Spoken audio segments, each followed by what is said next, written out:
always think of you when spring comes, like it's something in the air at that time. Don't know why, always dream of you when spring comes. It's like the heat on my skin takes me back to the time met you on a What up guys, welcome back to our channel What If Canada. This is Sherry and this video is going to be about my PR journey with my timeline and the cost involved. So before we begin with the video, this is a disclaimer. Sid's PR journey has reached 1 lakh views and you guys need to make sure that my video reaches anything more than that. Okay, let's begin. Okay, so to begin with, let me give you a background about my PR journey. So my PR journey started when I met Sid, and Sid already had his COPR at that time. So for me, I had two options. Either I could get added to his application, but for that he would have to return his own COPR. And the next option was I would apply for my own individual PR. So we decided that we'll go ahead with applying for my individual PR, and that is how my PR journey started. So during my PR journey, we got married and thus there was a change in my marital status. So watch this video till the end if you want to understand what to do in this situation, because I am going to tell you everything from the beginning till the end. So without further ado, let's begin with the video.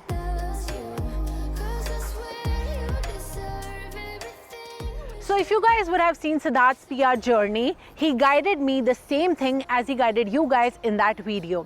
So how I started my journey was I checked my eligibility, I checked my CRS score, and I started working on collecting all the documents. So when I checked my CRS score with CLB 9, I was getting the score of 469. So I understood I need to start working towards getting the golden score in IELTS, that is 8777. With this began my journey of IELTS preparation, and at the same time I started working on reference letters from my previous employers, and also I started working towards the ECA process. So these three are the most time consuming steps and you need to start working on them as soon as you decide on your PR journey. Also, if you want to understand how a reference letter should be, we have explained all kinds of cases in our previous video. You can check that out. We'll put the link in the description below. So without wasting any further time, I booked my IELTS and I started preparing for it. I just prepared for 2 weeks and I got the golden score. I booked my IELTS through British Council under general category. A lot of people ask us if there is a difference between British Council and IDP and which one should they go for. I think both are same because Sid gave his IELTS through IDP while I gave it through BC, and both of us got the golden score. So it's not about which institute are you going for, it's about your practice. So focus more on that. So here's my IELTS timeline. I gave IELTS on December 15, 2018. I got my result on December 29, 2018, just within 14 days. And then I got golden score, that is 8777. And as I told you, I just prepared it in 2 weeks.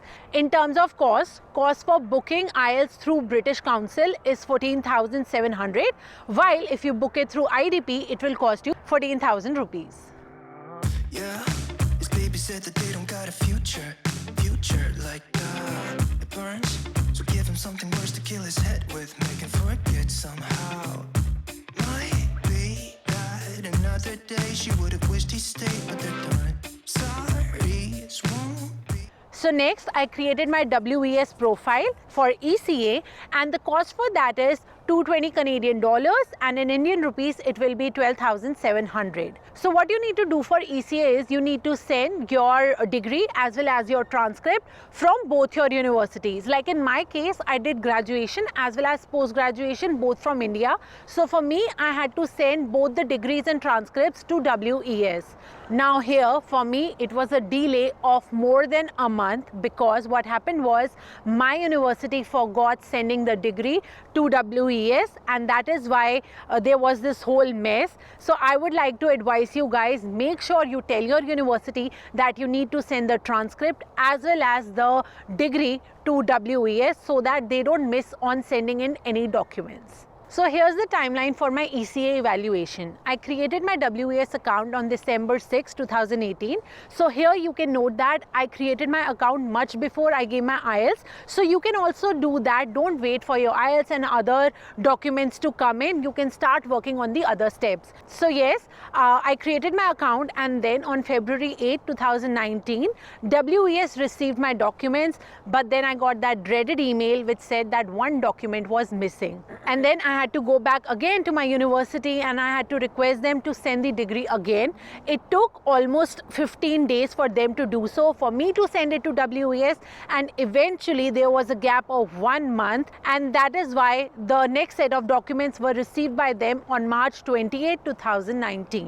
After that, on April 2nd, my ECA was completed. Also, a point to note here is that your Indian Masters may not be equivalent to Canadian Masters. So for me, I did MBA, but as per the evaluation, it was considered as a postgraduate diploma. So that may happen when you are sending in your documents for evaluation. Party tonight.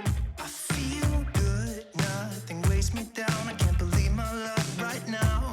Red eyes while he said, don't you wanna have fun? Fool around with someone. Don't you wanna Next, I created my Express Entry profile, and also I would like to tell you that it's important to know your NOC code when you're requesting for reference letters from your previous employers. So on April 3, 2019, I finally created my Express Entry profile. And I was so lucky that on April 4, 2019, there was a FSW draw. And because I had already submitted my profile, I got the ITA. And now I only needed to take care of few things like proof of funds, PCC and medicals, which would be taken care of in the coming days. So on April 9, 2019, I submitted all my documents. Also, I would like to tell you one thing, because I had created my profile on April 3 and the draw happened on April 4. So it's good for you guys to know that create your profile as soon as you are ready to do it. Don't waste any day, because you don't know when the next draw will be. So you would want to be in that pool whenever the draw happens. So don't waste time and just do it right now. So here's my timeline. I got the ITA on April 4, 2019. My AOR was for April 10, 2019.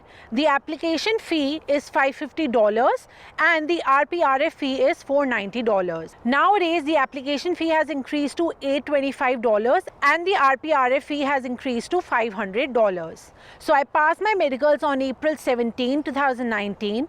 I got the biometrics request on May 21, 2019. I paid the biometrics fee, which was $85, and then I passed my biometrics on May 30, 2019. So from May till October, there was a long wait. I had no updates, and we also got married in between that time. We got married in July, and then I raised a web form to inform them about the change in my marital status.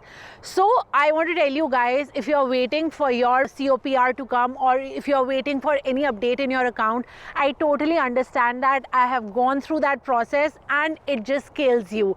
I had left my job. I wanted to be in Canada as soon as possible because we got married. Sid was already in Canada. So it was very frustrating, honestly, and I understand every night you just wait and you just check your account if there's any update.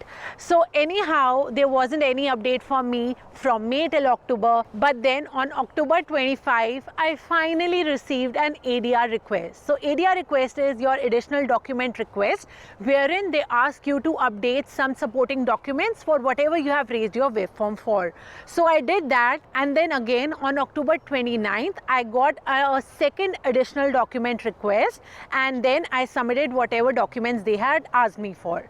So in this situation where I got married in between our process and there was a change in my marital status, if you guys want to understand how does that happen and what are the documents required, let me know in the comments below. We'll try to help you out if you are in that situation. And after all this while, after waiting for all these months, I got my PPR on November 4, 2019, the happiest day of my life, because I was just waiting for this whole year. If you think about it, I started my process in December last year and it took me a year to get that PPR. Anyhow, I went to VFS the very next day and I submitted my passport. And then on November 11, 2019, I got the stamped passport and my COPR. And now I was ready to go to Canada and start my new life with Siddharth, who was already a permanent resident in Canada.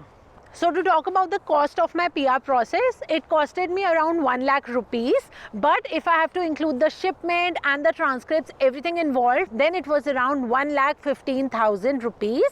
And then finally on November 22, 2019, within just 10 days of getting that COPR, I landed in Canada.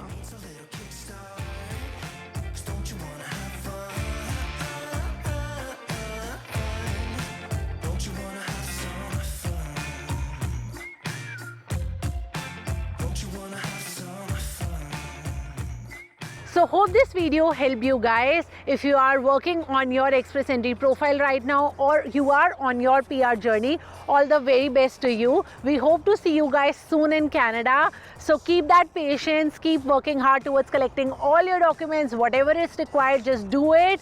Don't wait for anything. And if you are new to our channel, please subscribe to our channel. We make a lot of videos about Canada, related to Canada immigration, life in Canada, a lot of travel and lifestyle videos. So everything related to Canada you wouldn't want to miss. So please subscribe to our channel. Also, if you liked the video, if you liked our efforts, please like the video. Drop us a comment below. If you need any help, we'll be happy to help you out. So until next time, take care of yourself, your family, and stay connected. Bye-bye.